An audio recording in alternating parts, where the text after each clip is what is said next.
Salut tout le monde, vous êtes sur le podcast littéraire Livresse, où l'on discute d'une lecture commune autour d'un verre. Donc le principe du podcast, c'est que l'un de nous fait une sélection de livres, les deux autres votent, et on discute de cette lecture commune pendant l'épisode. Donc je rappelle juste que on spoil pas mal, donc si vous voulez lire le livre avant d'écouter, n'hésitez pas. Donc le podcast va être découpé en plusieurs parties. Il y aura une introduction avec la présentation de l'œuvre, une discussion autour du livre et le partage d'un point culturel personnel. Donc autour de la table, on est 3. Il y a Morgane. Bonjour. Clément. Salut. Et moi, Angelina. Donc le premier épisode, je vous avais fait un tour de table pour vous présenter un peu plus. On va pas le refaire. Je vais plutôt vous poser une question sur votre pratique du livre. Quel est votre lieu préféré pour lire ? Clément ? Moi, c'est pas vraiment un lieu. Enfin, si, il y a un lieu, mais j'y viendrai après. C'est plus le plaisir de lire en vacances. Genre lire dans le train, je trouve que c'est double bonus de lecture, parce que tu kiffes le livre, et en plus tu kiffes de voyager. Et du coup, c'est ça que j'avais mis en première idée. Après, s'il faut vraiment trouver un lieu, un spot, moi je lis dans mon lit, parce que je trouve jamais de bonne position pour lire, donc je me mets en vrac et je tourne dans tous les sens pendant que je lis.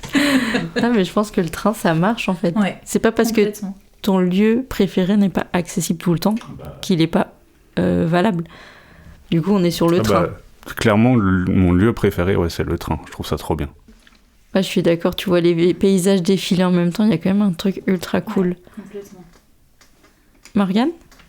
Moi, c'est plutôt une atmosphère. Bon, après, si vraiment faut que je choisisse un lieu, ce serait ma bibliothèque. Genre mon petit coin bibliothèque avec mon fauteuil et tout. Mais j'aime beaucoup l'atmosphère que je me crée quand je lis. Genre un plaid, un thé, des lumières tamisées, des bougies, et alors là, je suis au max. Voilà, c'est pas original du tout, mais... Du coup, on a le vagabond et la casanière. Complètement. Et toi, du coup ? Moi, je crois que mon spot préféré, c'est quand même en rando. Genre rando toute seule, en haut d'une montagne, pique-nique au soleil. Il faut du soleil, par contre, parce que j'ai froid tout le temps. Donc, vraiment, lecture au soleil, à la montagne, c'est vraiment un de mes spots préférés. Mais, pareil que Clem, c'est pas tout le temps, du coup. Donc, sinon, sur le tous les jours, c'est vraiment enseveli sous des plaids. Vraiment, il faut qu'il y ait mes yeux qui dépassent, les mains pour tenir le livre. Parce que j'ai pas encore trouvé de personne qui voulait bien me tenir mon livre. Donc, c'est... Mais il existe des trucs pour ça. Oui, il y a des objets. Hein. Ouais, c'est moi. Vraiment. Ouais, non, sinon vraiment dehors au soleil, c'est le plus agréable. Mais du coup, Morgane, on pourra peut-être mettre une photo sur le Insta de ta bibliothèque pour que les gens puissent voir un peu ton cocon. Ou des photos de train. Hein. Je suis sûr que ça intéresse des gens. On fera une publication avec des photos de train. Au plus grand bonheur de Clément, du coup. Super. Du coup, on va commencer à être un peu plus dans le podcast. Donc, l'ivresse. Donc, qui dit l'ivresse dit notre verre autour du podcast. Et donc, je rappelle juste que l'abus d'alcool est dangereux pour la santé, à consommer avec modération.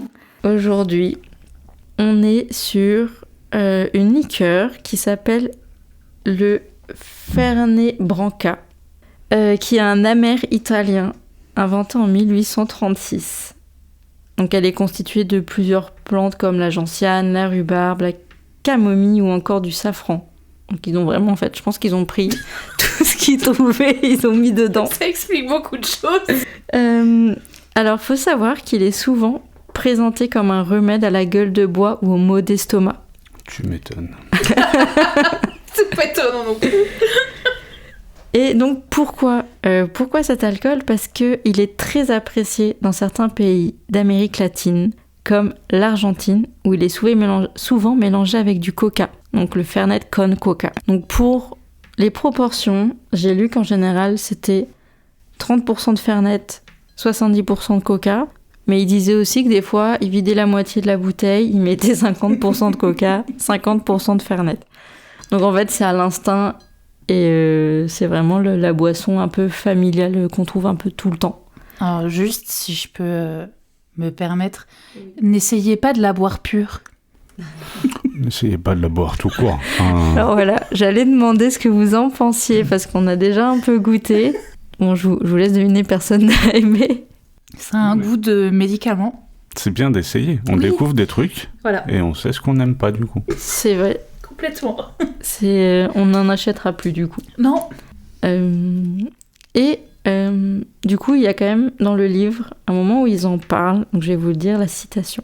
Donc Hakan en arrivait parfois à soupçonner le vieux Borges d'être quelque peu gâteux et d'avoir un brin abusé du Fernel Branca le jour où il l'avait contacté exalté. Donc voilà, donc en fait c'est pour oublier les choses. C'est vraiment, on le voit dans l'extrait du coup, c'est vraiment une boisson de tous les jours quoi. Oui, parce que pour le coup c'est léger. C'est pas une liqueur ultra forte ou quoi, mais... Donc là, on l'a testé avec le coca. Je sais pas si on ira jusqu'au bout du verre vu la tête de Morgane. Je sais pas pourquoi j'y retourne. J'y retourne, hein. Je me dis que peut-être à un moment donné, ça passera mieux. Mais j'ai vu une autre recette de cocktail du coup avec du sucre de canne liquide du coup et du jus de citron. Pourquoi pas? Donc on verra si on... parce que la base est pas bonne. Tu peux mettre des huîtres et du ciment dedans, ce sera pas beaucoup mieux. Hein. Bon, ça sera un loupé pour cet épisode, mais... Ça arrive, c'est pas grave. On teste des choses, ouais, c'est ça, c'est intéressant de découvrir des choses. Ouais, donc on peut déjà dire à l'autrice la prochaine fois dans ce livre de mettre un alcool bon. S'il vous plaît. C'est pas grave si l'histoire suit pas, on fera sans. Donc maintenant on va vous présenter le livre. Donc le livre c'est Comment les grands de ce monde se promènent en bateau de Mélanie Sadler. Donc je vais vous parler d'abord de l'autrice. Donc elle est spécialiste de l'histoire d'Argentine et docteur en civilisation latino-américaine. Donc elle envoie déjà du lourd quoi. C'est une grande globe-trotteuse. Elle a voyagé à Istanbul ou à Lima et a vécu à Buenos Aires. Alors je sais pas pourquoi lui je l'ai dit comme ça, alors que les autres je les ai dit à la française. Ça m'a perturbée pendant un instant, je me suis dit, ça m'a perturbée aussi. Donc elle écrit son premier roman, dont on va parler ce soir, pendant sa thèse. Normal. Donc qui a pas assez de taf pendant une thèse. C'est ça. Écrire un roman en même temps. Aujourd'hui elle vit à Paris où elle est prof de civilisation latino-américaine. Et c'est lors de son voyage en Turquie qu'elle se rend compte de certaines similitudes entre les dates historiques de l'Empire ottoman et de l'Amérique latine, et donc que naissent les premières idées de ce premier roman. Elle a aussi écrit 2 autres romans, Borges Fortissimo et Dans les pas de Barbara d'Avalo. Et donc, je vais demander à Morgane de lire le résumé du livre.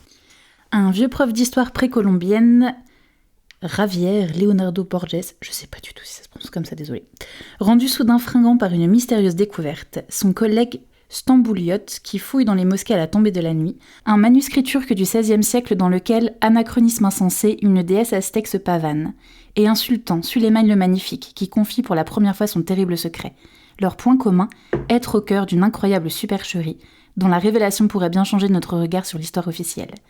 Des couloirs de l'université de Buenos Aires, au pays de Topkapi, Mélanie Sadler emprunte aussi bien à Borges qu'à Hergé, dans le seul dessein de nous mener tous sacrément en bateau. Merci. Et comme c'est moi qui avais choisi ce livre, du coup, je vais vous faire mon résumé.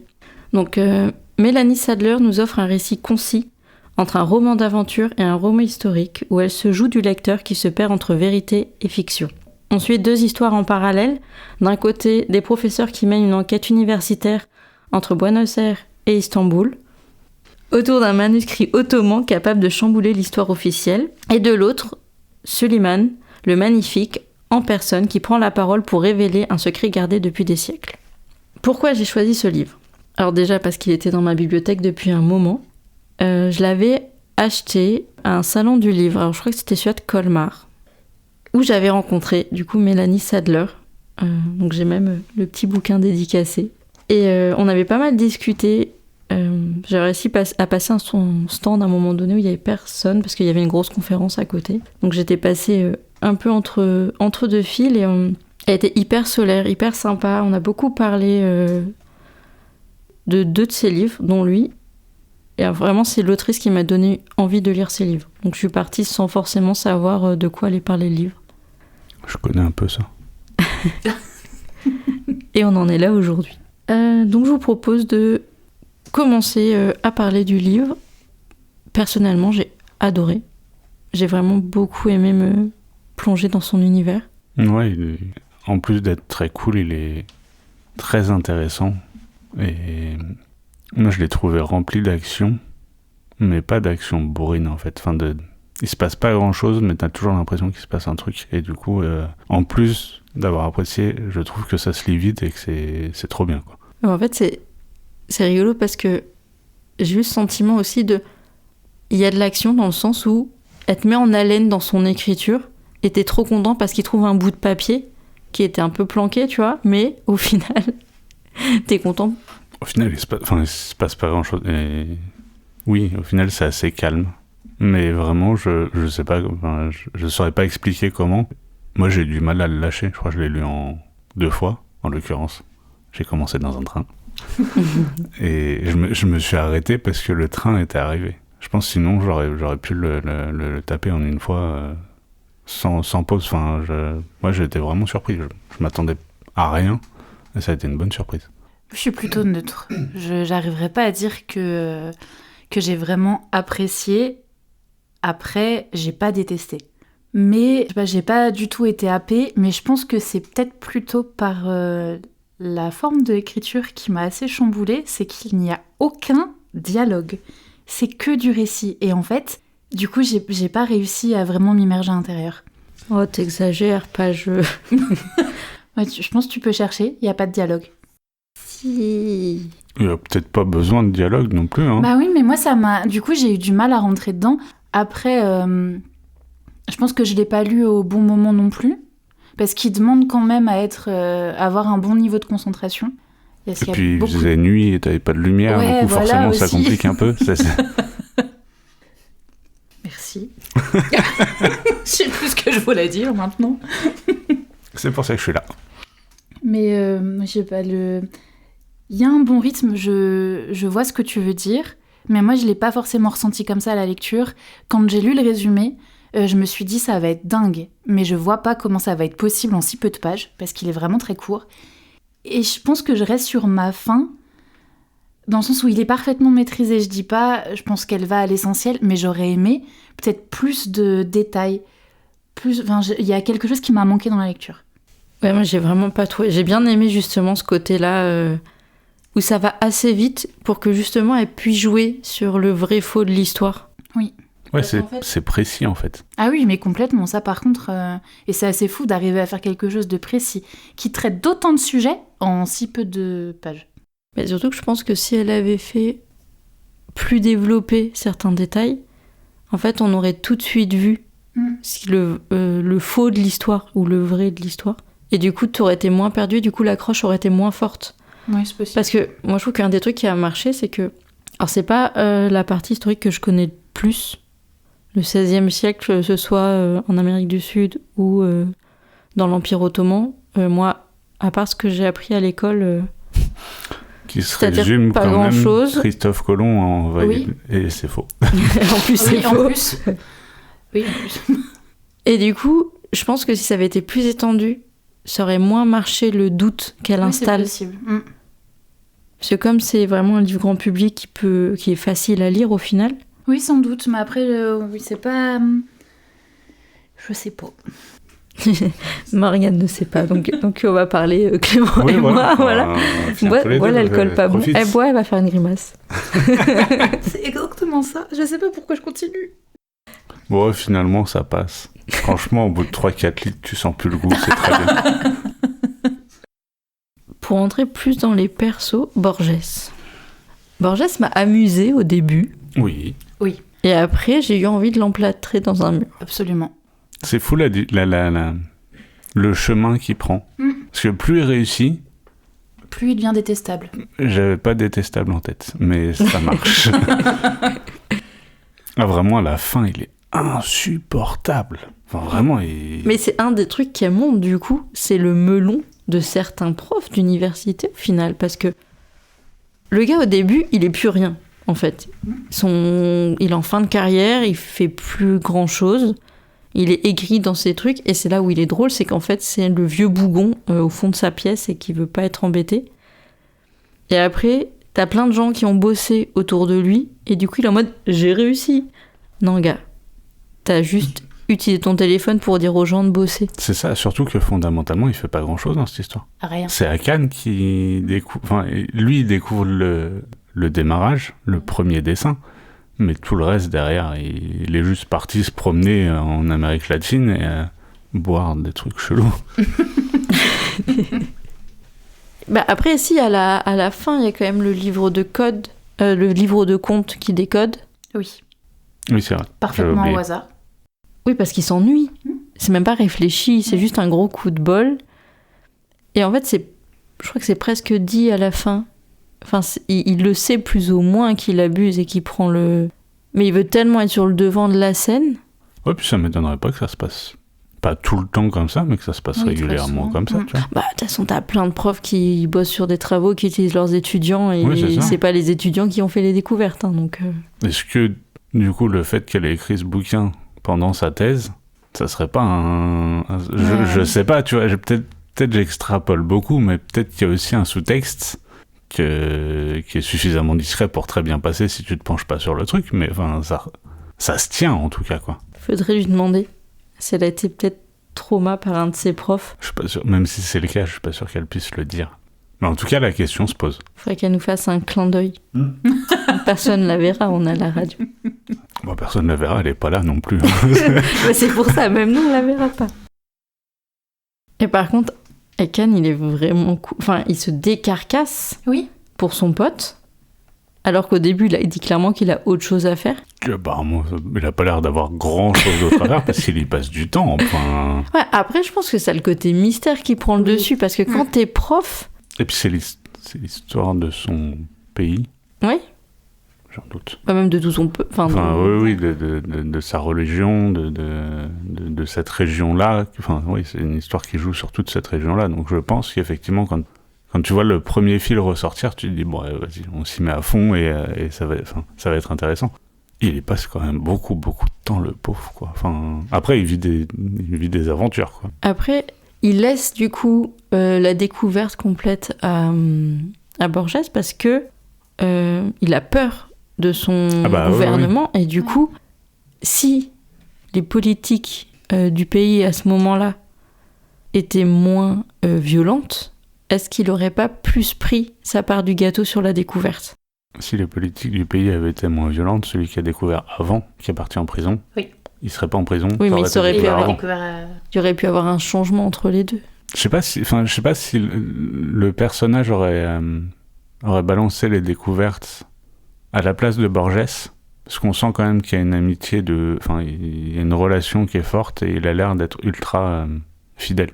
Dans ce qu'il a raconté, je trouve, dans le livre, je trouve qu'Akane, il a l'air ultra fidèle, et du coup, je pense qu'il il serait pas passé devant son pote. Parce qu'en fait, il le dit. Il dit que lui, il peut pas faire l'annonce. Ah bah oui. Et que du coup, comme Borges, il est en Argentine, il peut le faire pour lui. Et ça évitera genre la prison ou la mort. Ou les deux. La mort en prison. Ça va être possible. Je sais pas, j'ai pas ressenti ce truc-là dans le perso d'Akane. Même si ça serait totalement humain de vouloir mettre ton nom sur ce genre de découverte. À aucun moment dans le bouquin, je me suis dit, il va le doubler, quoi. Enfin, j'avais pas l'impression que c'était écrit dans ce sens-là, en tout cas. Je sais pas, parce qu'en fait, à un moment donné, il a tellement le nez dans les recherches et dans l'évolution de ça devient un peu une quête de découvrir la vérité, qu'en fait, il y pense même plus à Borges. Il y repense à la fin en mode « Ah ouais, mais attends, moi, je peux pas le faire. » Mais en fait, il y a tout un moment où il y pense plus. Oui, ouais. Je l'ai pas ressenti dans le sens où il allait le doubler. À aucun moment, je l'ai pensé. Par contre, à partir du moment où il dit « Je peux pas le dire parce que sinon... mon pays va se retourner contre moi », je me suis dit, mais il avait peut-être quand même cette envie-là aussi de mettre en avant ce qu'il a découvert, et ce qui est légitime en soi. Mais surtout qu'il a fait globalement, en fait, il a envoyé le document de base à Borges. Borges a dit « Waouh, truc de ouf, c'est chelou.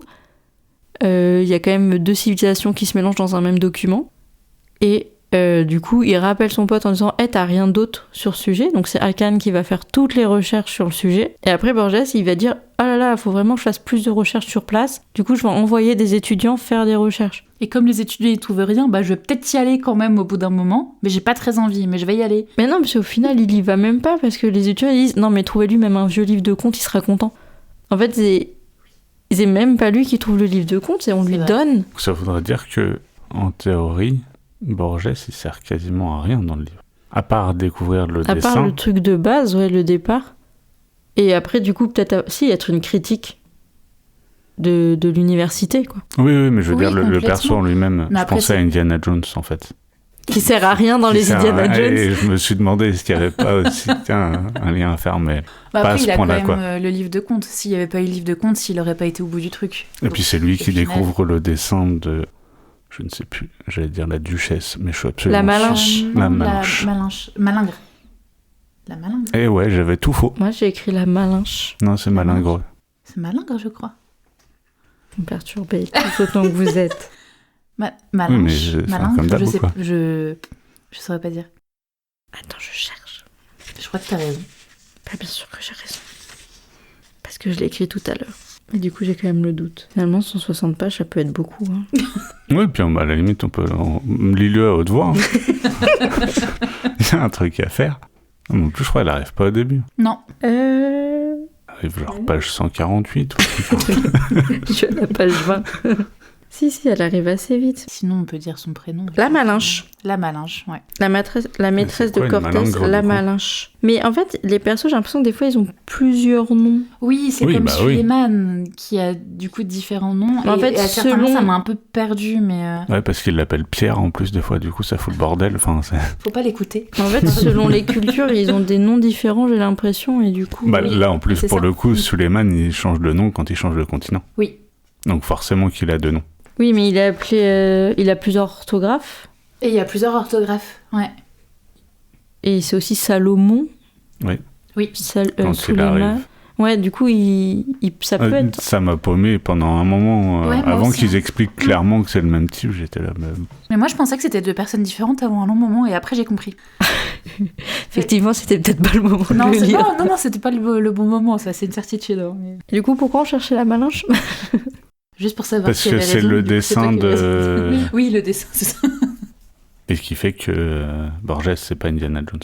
Tout parce que c'est lui qui découvre ce dessin-là, en l'occurrence. C'est par ce dessin-là qu'il lance Tout part de lui. Mais après, c'est pas lui qui fait le plus gros du taf, quoi. Ah bah non, mais clairement. Enfin, vraiment, il a un point au début, un point à la fin. En dehors de ça, Et encore le point à la fin, il est tellement drôle.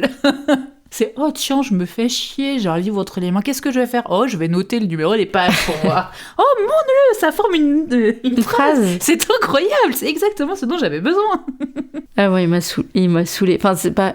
Non, parce que du coup, il est quand même bien construit, il apporte des choses à l'histoire, mais il est quand même détestable à la fin. Moi, je trouve qu'il est écrit pour ça, quoi. Ah mais ouais, complètement, puis elle en rajoute dans l'écriture, il y a une pointe d'humour et de sarcasme et de pique à certains moments sur les personnages, qui est quand même vraiment bien joué pour le coup. Ah oui, mais en fait, c'est un humour très fin, je trouve. Ouais.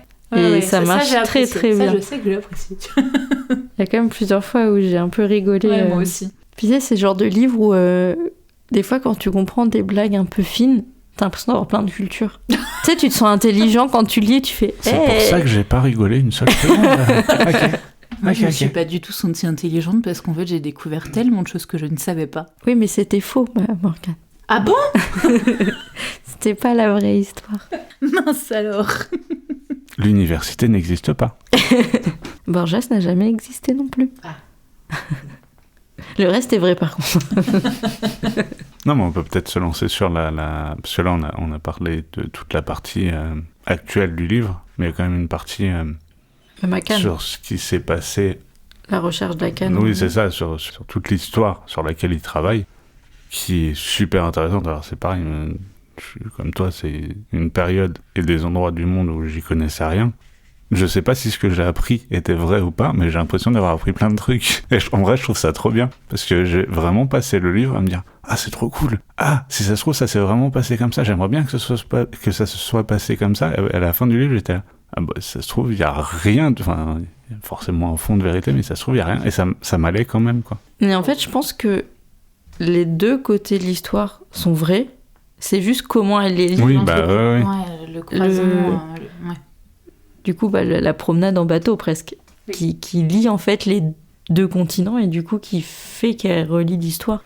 Mais ce qui s'est passé en Amérique latine est vrai. Oui, Et ce oui. qui s'est passé du coup en Turquie à ce moment-là, enfin l'Empire ottoman, du coup est vrai aussi. Oui, c'est juste. C'est juste ce le personnage de personnage-là Suleiman ouais, c'est ça. et du coup quelques événements qui ont dû être modifiés, mais Mais déjà la première partie où la malingre, Malinche, du premier coup, qui se retrouve à se rapprocher des conquistadors, et quand elle joue son double jeu, toute la partie double jeu, j'étais là, bon, c'est un peu connu et reconnu, c'est un truc qu'on a vu partout, mais je trouve que dans l'écriture et dans la façon dont c'était raconté, c'était ultra intéressant, et c'est en ça que je trouve qu'il y a beaucoup d'action. C'est que, pour le coup, c'est pas grand chose, mais la façon dont c'est raconté, j'étais là, c'est trop cool, ça avance, et ouais, c'est une partie de l'histoire que j'ai bien aimée. mais ouais, non, le livre est... En fait, je trouve que le livre est ultra solaire. Il est hyper agréable à lire, il est mouvementé. Ouais, puis Et en fait, t'es pas... En fait, il est plein de connaissances, mais t'es pas dans un tunnel de connaissances où tu t'arrives plus à relever la tête parce que c'est trop. C'est hyper bien dosé. et je trouve que c'est suffisamment bien imagé pour que moi j'ai l'impression d'être dedans et de voir les paysages, alors que pour le coup il y a assez peu de descriptions. Des endroits où ils sont et tout, dans mon souvenir il n'y a pas tant, et pourtant j'avais vraiment l'impression d'y être et de voir les persos. Alors pour le coup l'autrice s'attarde pas tant, elle raconte ce qui est en train de se passer sans que... Moi c'est un des trucs où j'ai du mal souvent sur les débuts de livres. On va te raconter l'histoire de Pierre, il fait 1m90, il a les cheveux bruns et tout ça. Non mais déjà je vais pas me souvenir de son prénom dans 3 pages, et tu me présentes tu me présentes quelqu'un sans que je sache quel impact il va avoir dans l'histoire. Alors que là, elle te balance le prénom d'un perso, tu vois assez vite ce qu'il devient, et malgré ça, j'ai trouvé ça suffisamment imagé pour vraiment imaginer ce qui se passait, quoi. Et vraiment imaginer les persos et tout. C'est fou parce que plus vous en parlez et plus je me rends compte que je partage ce que vous dites. Enfin, je comprends, mais j'ai pas du tout ressenti ça. Mais en fait, j'ai pas l'habitude de lire comme ça. Et moi, quand je lis des histoires dans ce genre-là, où il va se mêler de la fiction avec des faits qui sont réels et tout, bah moi, je vais penser, alors je vais dire un livre que tout le monde aura en tête, mais au Da Vinci Code, tu vois, vraiment avec des trucs où t'as de l'action à foison et tout. Et du coup, je pense que c'est pour ça que j'ai été autant dégoûtée à la lecture. C'est que c'est pas du tout les livres que j'ai l'habitude de lire. Et là où à certains moments, j'avais limite l'impression que c'était plat, mais en fait, ça l'était pas. Genre, ça l'était vraiment pas. C'est juste moi qui étais déroutée par rapport à comment c'était construit. Mais parce que c'est une aventure calme aussi. Oui. En fait, c'est une recherche de... complètement. Et puis parce que tu disais tout à l'heure c'est grand public, mais je pense que c'est moins grand public que Da Vinci Code. C'est moins grand Enfin, public. je sais pas, je l'ai pas lu, mais dans mon esprit c'est quand même... C'est pas moins accessible, mais c'est moins grand public, quoi. Je l'ai pas lu, le Da Vinci Code, moi. Bah moi non plus. Donc, très bien. Bah, J'ai juste une très mauvaise image. Si tu fais plus de 300 pages, on pourra pas le mettre dans le podcast. Ah, ça c'est dommage. Je suis pas si triste que ça. C'est pas un livre qui Non, me bah oui, tente, mais parce qu'on sait qu'il y a le film et que du coup on rattrapera comme ça. Il est vraiment très très bien. Mais il paraît, hein. Il est ouf. Non, mais je n'ai jamais relu un livre qui m'a autant tenu en haleine, autant fait des bonds de... Enfin, il est ouf, hein, vraiment. Je pense que c'est Du coup, un livre qu'il faut lire dans sa vie. Moi je propose, toi tu parles du Da Vinci Code, nous on parle du livre, et non mais si ça se trouve, il y a un moment on va se croiser, hein. On sait En pas. vrai, ce serait possible. Non mais oui, c'est pas... Encore une fois, moi je trouve que c'est pas un bouquin d'action. Non. C'est juste très bien écrit et du coup t'es dedans et du coup tu décroches pas, quoi. Ouais. Ce que tu disais tout à l'heure, les actions qu'il y a, c'est pas des trucs fous, quoi. Moi ça m'a suffi, mais c'est vrai que c'est pas... Non, c'est pas des... c'est pas de l'Indiana Jones où t'as des triples saltos, machin, pour tuer un méchant, quoi. J'adorerais voir Harrison Ford faire un triple salto aujourd'hui. C'est le dernier truc qu'il fera, mais je veux être là. Et par exemple, en plus, dans l'écriture, je trouve que c'est marrant parce qu'elle est vraiment... Surtout avec Akan, du coup, on a le côté aventure où on est sur la recherche, il passe d'un point à un autre et tout. Et en fait, elle casse ce truc par moment qui rend le truc très drôle. À un moment donné, il est en mode, bah, il faut que je trouve entre Sainte-Sophie et... Je saurais pas te dire comme ça de La mémoire. grande mosquée. La grande mosquée. C'est ça. Hein. C'est, oui, de Suleiman le Magnifique. Du coup, j'avais Suleiman le Magnifique en tête. Ça Et nous arrive il est- à tous. Et... d'avoir un blanc ou d'avoir Suleiman en tête. Tu fais- Et du coup, il il est à fond, il est entre les deux, il cherche. Et puis d'un coup, il se retrouve à faire la queue avec les touristes et à attendre pendant des heures. Et elle te casse le rythme comme ça. Et ça devient drôle parce que... Ah oui, c'est trop bien ça. C'est vraiment... T'imagines à un moment donné, t'es vraiment dans l'action de la recherche et t'essayes de suivre sa logique avec le code que t'as. Et d'un coup, il est en mode, bon bah j'attends. Et du coup, c'est hyper bien fait. Moi, je me suis imaginé à sa place. Le mec qui a le cerveau en éruption, qui court partout et qui est... Ah, bon, on va attendre. Et puis, faut que je passe le temps, du coup, je vais réviser mon Coran. Oui, c'est ça. Oui, parce qu'on fait tout ça quand on s'ennuie, quoi, quand on a 5 minutes. Il va à la grande mosquée après, donc... il rentre dans Sainte-Sophie au début. Oui. C'est Sainte-Sophie où oui, il va. La queue, c'est à Sainte-Sophie, oui, pardon. Oui, ça marche moins bien. Ah, vraiment, ça marche bien, on est en Turquie, c'est pas non plus... Oui. Mais du coup, j'ai beaucoup aimé les coupures de rythme qu'elle te fait. Toi, quand il est dans, du coup, la grande mosquée, qui découvre le chemin caché... Qui repart. Et Oui, du coup, c'est ça. après... Oui, Ah non, oui. j'ai oublié de prendre un truc. Bon bah, je reviens demain. Et là, tu te dis...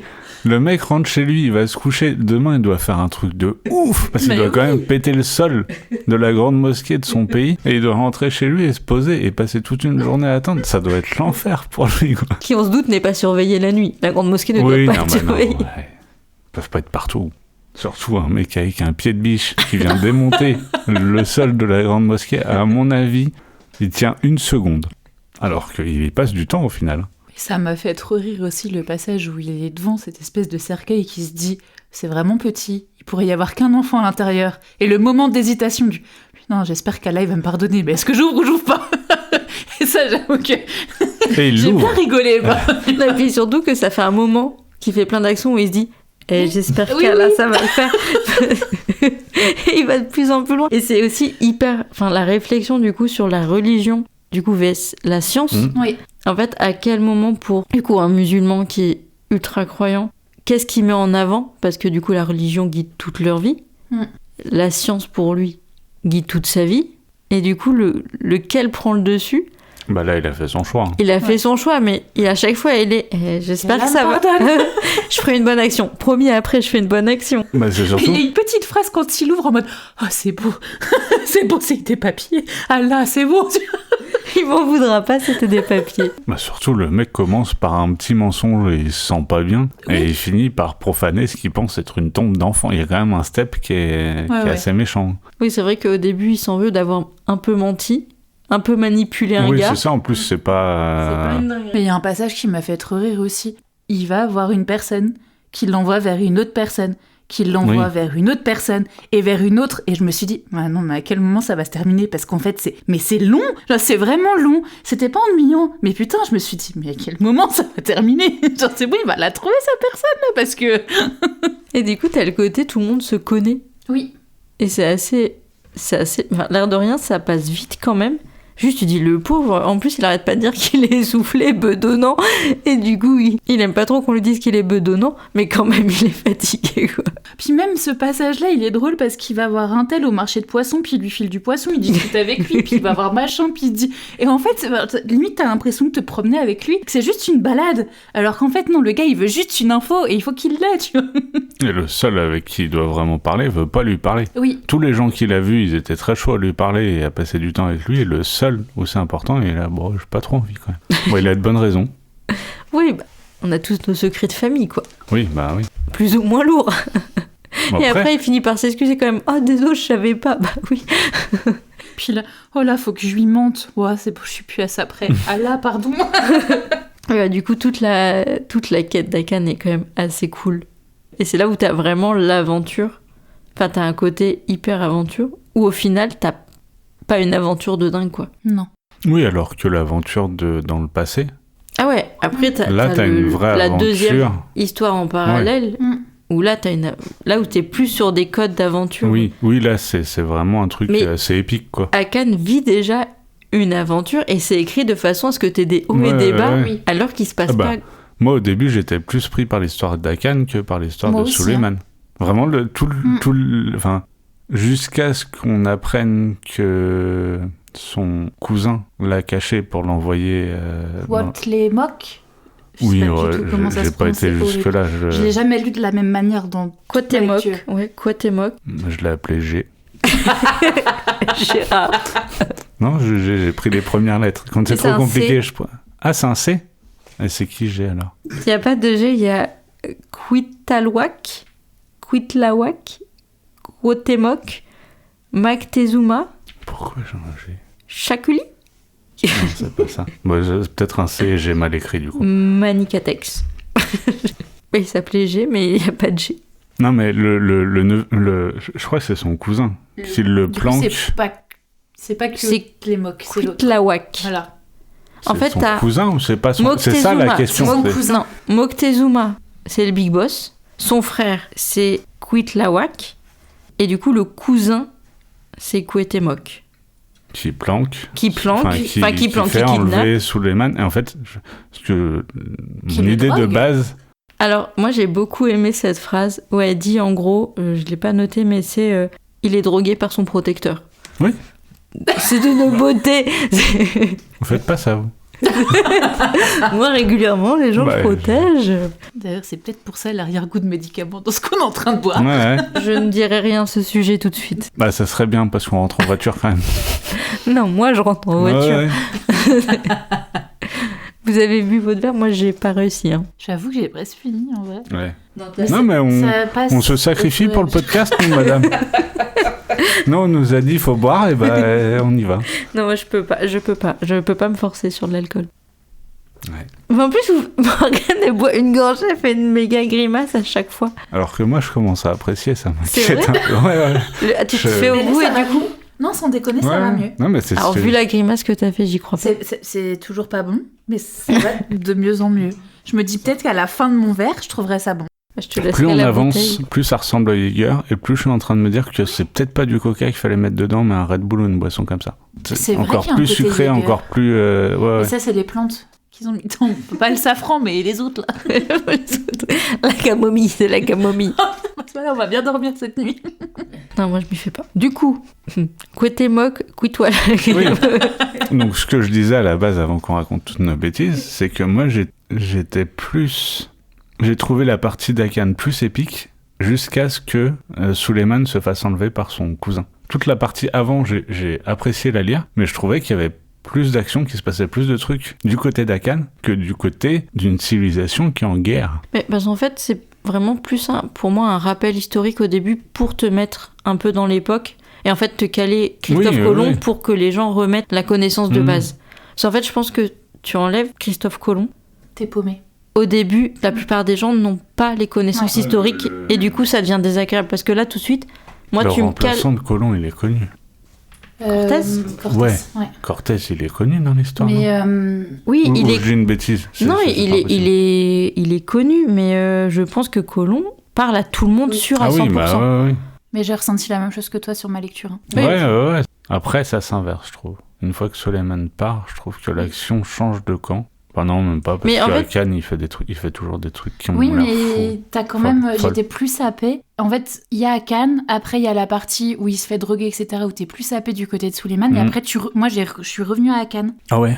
Je suis Moi, j'ai revenue à trouvé le Akan. voyage de Suleiman et l'arrivée Genre, et le la prise de voyage, pouvoir mais trop après bien, ça, quoi. je suis repartie avec Akan. Alors, c'est marrant parce que moi, c'est Roxelane qui m'a happée. Alors, on va pas du tout par contre. Ah, moi, j'ai adoré et vraiment, je pense que je ferai des recherches sur elle après parce que, en fait, c'est une histoire avec que des gars.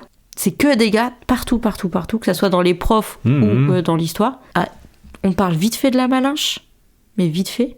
Ouais, elle a un rôle, mais on sait pas tant qui c'est, quoi. Et t'as Roxelane qui arrive, qui plie le game Mhm. et qui est juste dans un... Enfin, elle fait partie des femmes du harem et Pas longtemps. pas longtemps parce qu'elle Parce plie le que- game, quoi. Ouais, Ah, bah, ouais. On est Ouais, sur mais- une meuf badass de ouf, quoi. Est-ce que la Malinche, elle est pas aussi badass, mais c'est moins expliqué? Ça fait beaucoup de négations. Est-ce que la Malinche est aussi badass que Roxelane, mais juste on l'explique moins? C'est mieux dans ce sens-là. Oui, c'est possible. Parce qu'elle est badass en aussi, parle la moins, en Malinche. Elle retourne Cortés comme si... Enfin, Bah, elle a à peu près le même rôle que Roxelane, je pense. avec On en beaucoup parle. moins de pouvoir. Oui, avec moins de pouvoir quand même, mais ça reste... Après, c'est peut-être moins abordé aussi. Oui, En fait, les 2 meufs qui sont dans le bouquin sont badass et ont un pouvoir fou alors que personne n'est au courant. C'est vrai que pour Roxelane, c'est expliqué beaucoup plus longtemps. Et en y réfléchissant là, sur les 4 dernières secondes, je me dis que Roxelane a plus d'impact sur l'histoire que la Malinche.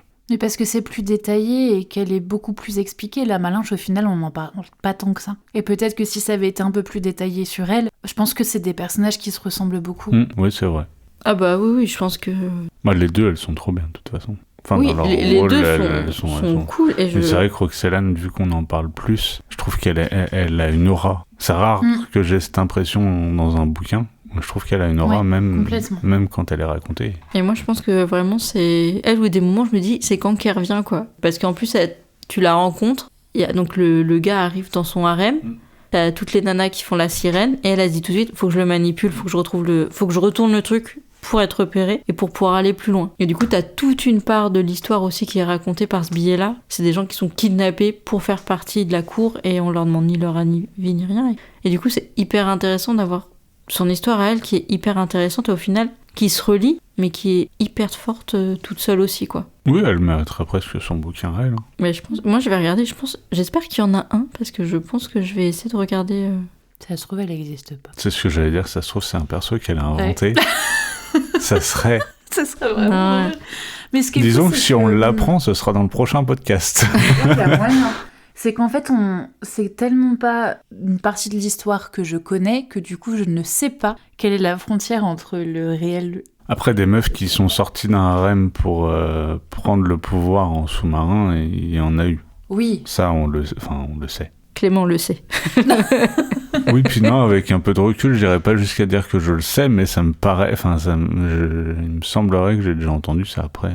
Au pire, si c'est pas Roxelane, t'en trouveras une autre. Roxelane, oui, parce que si tu tapes Roxelane sur Google, tu vas trouver, mais... Non, la sultane. Alors, Hürrem, après, il a écrit en turc ottoman, et ça, je sais pas le lire. Ah bah bravo. Connu aussi sous le nom de Roxelane. Tu bois pas, tu lis pas le turc ottoman. Franchement, tu pourrais y mettre un peu plus du tien, là. Pour le podcast, quoi. Donc, fut l'épouse du sultan Suleiman le Magnifique après avoir été l'esclave. Oui, donc elle a existé et il y a sûrement des bouquins dessus qui doivent être vraiment intéressants. Et du coup, c'est quand même... Enfin, moi, je l'ai vraiment vu comme la meuf badass du livre, quoi. Ah oui, complètement. Mais j'avoue qu'en lisant, je l'ai un peu occulté. C'est pas les passages qui m'ont le plus plu. Qu'est-ce qu'il y a, Clément ? Je cherche les passages que tu dis que t'as pas occultés. Les passages. Et plus on avance, plus j'ai l'impression que Morgane, elle était là. J'ai prévenu au J'étais début, là.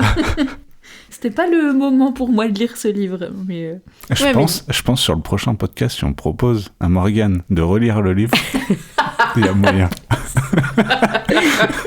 Et là, comme ça aurait été le moment, mais c'était trop bien. Ah, mais c'est possible, hein. Mais il y a des moments pour lire un livre. Non, mais ça, je suis d'accord. Et il y a des moments où c'est pas le moment. Et là, je le sais que c'était pas le moment. Je pense que je l'aurais lu à une autre période, j'aurais beaucoup aimé. Surtout quand je vous entends en parler, du coup. Parce que j'arrive à avoir une autre lecture. Après, l'avantage, c'est qu'il est pas long. Donc tu sais aussi parce que je suis pas sûre que j'aurais été au bout du coup. Oui, mais ça aurait été dommage. Je veux aussi dire, tu sais que le jour où tu as envie de réessayer et que tu te sens plus dans le truc de le lire, en vrai, en une après-midi, je pense que c'est réglé, quoi. Je réécouterai le podcast. Je sais pas si on le rend bien. J'espère, mais je sais pas si on le rend bien. Bah moi je pense pas, mais... Ok, du coup je pense qu'on a fait un peu le tour... Bon, il y aurait encore pas mal de trucs à dire, hein. Je pense que ça fait partie des livres... Il y a toujours comme les autres épisodes, on pourrait y passer encore 4 heures, mais oui, l'idée est là. Ouais. Du coup, quand même, la phase 2 de la discussion, qu'est-ce que vous auriez ajouté, modifié, voulu voir ? Sujet d'invention, les gars. On parle de l'école, c'est parti. Vas-y, je te laisse la main parce que j'ai aucune idée, là. Mais j'en ai strictement aucune non plus. Pour le coup, genre, autant...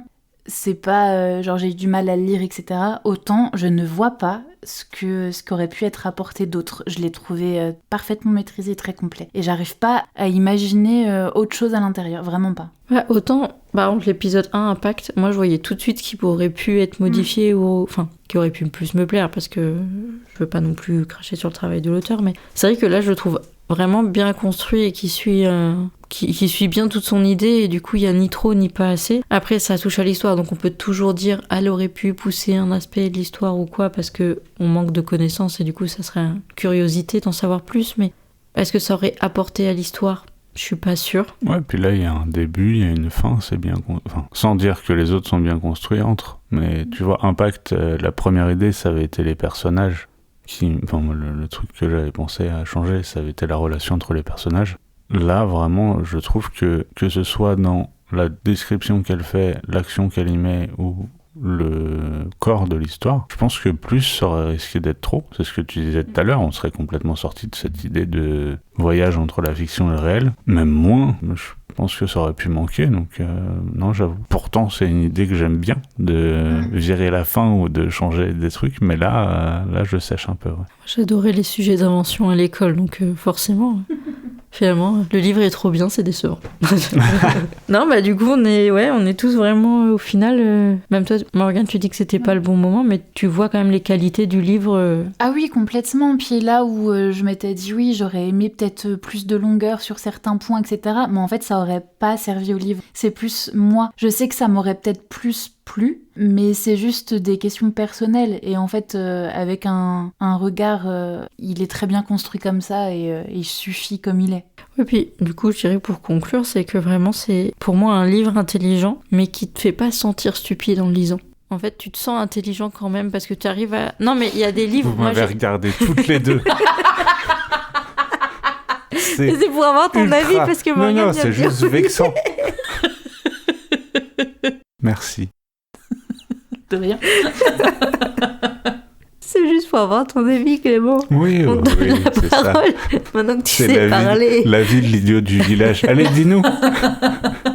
Non mais ouais, du coup, moi vraiment, je trouve que c'est le genre de livre où tu te sens vraiment... Même si t'as pas les connaissances, tu te sens pas à côté de la plaque quand tu lis, quoi. Bah, ça manque pas. Parce qu'en fait, c'est raconté de façon à ce que tu comprennes, même si t'as pas, j'allais dire les codes, mais c'est même pas les codes, même. Si t'as pas les informations historiques, ça parle quand même. Et effectivement, oui, je me suis pas senti, à part sur les prénoms, je me suis pas senti... Ouais, mais après, les prénoms, t'as un problème avec les prénoms dans tous les livres. Oui, mais et puis là, il y a du challenge en plus. Ouais, complètement.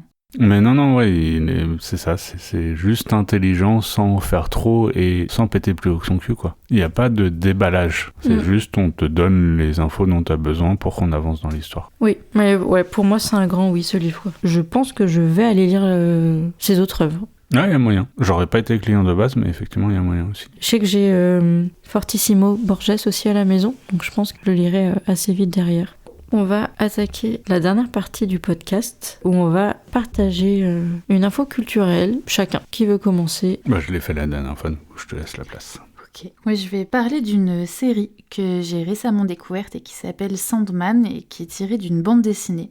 C'est un univers assez particulier, à la fois sombre et poétique. On y suit Morpheus, le maître des rêves. Après un siècle de captivité, il doit reconstruire son royaume et rétablir l'équilibre entre rêve et réalité. C'est une série qui est visuellement magnifique, avec en plus des personnages complètement fascinants. On va retrouver par exemple Lucifer, on va avoir le personnage du désespoir, du désir, ou celui de la mort. Grosse mention spéciale à la mort, elle est étonnamment douce et humaine. C'est vraiment un personnage que j'ai adoré. On y trouve plein de thèmes puissants sur nos peurs, nos désirs. C'est une série qui est très mystique, qui est hyper captivante et qui nous fait poser plein de questions sur pas mal de sujets. Ça fait vraiment réfléchir. Cool.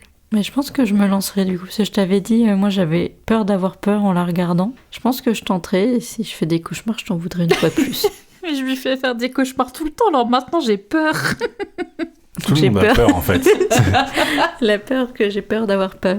Clem ? Moi je vais rester dans le thème de l'historique avec quelque chose qui est, j'imagine, très connu. C'est le conte, alors la chaîne YouTube d'abord de Charlie Danger qui s'appelle Les Revues du Monde, qui fait de la vulgarisation historique principalement, en abordant des thèmes un peu différents, ou d'une manière différente. Enfin, j'ai en tête une vidéo de pourquoi les toilettes ont changé l'histoire. Ça a l'air un peu idiot, mais elle écrit bien, elle fait des recherches de fou, et j'apprends plein de choses en l'occurrence. Bah, après, j'ai des lacunes en histoire, donc c'est assez facile de m'apprendre des choses. Et je rajoute son compte Insta, qui pour le coup parle moins ou pas de vulgarisation historique, mais qui a un compte Insta qui est excessivement beau, dans le sens où elle a fait en sorte que ses publications soient dans un ordre de couleurs. C'est-à-dire qu'elle fait des séances à thème où t'as du bleu qui va tirer vers le vert, qui va tirer vers le jaune, et du coup quand tu défiles sa page Insta, ça fait vraiment une sorte d'arc-en-ciel avec des photos où elle sait faire de la photo en plus, et du coup ça fait un compte Insta qui, sans aller regarder ses publications juste en le scrollant, c'est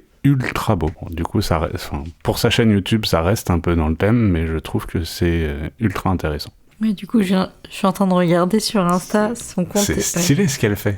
Oui, donc elle prend même le temps de faire un feed Insta ultra beau. Elle le disait sur un post de l'été dernier où elle se demandait est-ce que faut que je continue à faire ce truc de couleur quitte à devoir mettre les photos que j'aime bien en deuxième ou en troisième page, enfin en deuxième ou en troisième photo de la publication, ou est-ce que je fais des trucs et je mets ce que j'aime en premier. Et globalement, ce qui est ressorti, c'est qu'en fait, ça donne moi j'avais jamais vu ça avant, et ça donne un truc à son compte qui est juste le déroulé, c'est trop bien quoi. C'est vraiment ultra joli. Du coup, elle a, je sais pas combien de centaines de milliers, voire de millions d'abonnés, mais je conseille quand même à ceux qui nous écoutent, si vous suivez pas Charlie Danger, et si vous suivez pas les revues du monde, allez-y. 239 000 abonnés. Et son YouTube, ça doit être à peu près pareil. Enfin, vraiment, elle est intéressante et elle fait des trucs beaux. Et il est trop beau son feed, je vais bugger dessus. Ouais. Et du coup, pour toi, Angie? Alors pour ma part, je vais vous parler d'un podcast que j'ai découvert là il y a quelques jours, qui s'appelle Les Oubliés Podcast. Donc qui est fait par une jeune femme qui s'appelle Camille. Elle est toute seule derrière son micro et elle nous parle des femmes oubliées de l'histoire. C'est un peu de la vulgarisation historique aussi. Donc c'est des épisodes de 1/4 d'heure, 20 minutes de ce que j'ai vu, enfin écoutez. Et c'est vraiment très cool. Je l'ai connue par Insta du coup. Pour ceux qui veulent aller voir, c'est Les Oubliés Podcast. Comme Donc, le reste, on mettra les liens de toute façon. Oui, on mettra les liens. Et vraiment, elle est passionnée, passionnante. Pour moi, c'est parti vraiment de... C'est une très bonne découverte actuelle. Elle mérite d'être connue, je pense. C'est vraiment... J'ai pas encore... J'ai dû écouter un épisode, hein, donc je suis pas encore au point pour vous dire exactement comment elle dirige tout son truc. Le premier épisode, c'est sur Harriet... désolée si je prononce mal. Tubman. Ça me semble bien. Ça me fait plaisir. Et ça dure 20 minutes, donc en fait, ça prend même pas hyper longtemps. Enfin, elle va rester dans l'essentiel et ça passe très bien, quoi. Donc vraiment, je le conseille, c'est cool. Donc je pense qu'on a fini sur les partages culturels et j'ai juste du coup annoncé le prochain livre, donc qui est de la SF pour le coup parce que ça vient de Clément. Eh oui. Et donc ce sera Ubik de Philippe Kindred Dick. J'en parle maintenant? Non, pas du tout. J'ai bugué parce que je dis toujours Philippe Cadic, je savais pas du coup c'était quoi le cas. Kindred. Voilà. Et donc à la prochaine avec Ubik. Salut tout le monde. Salut.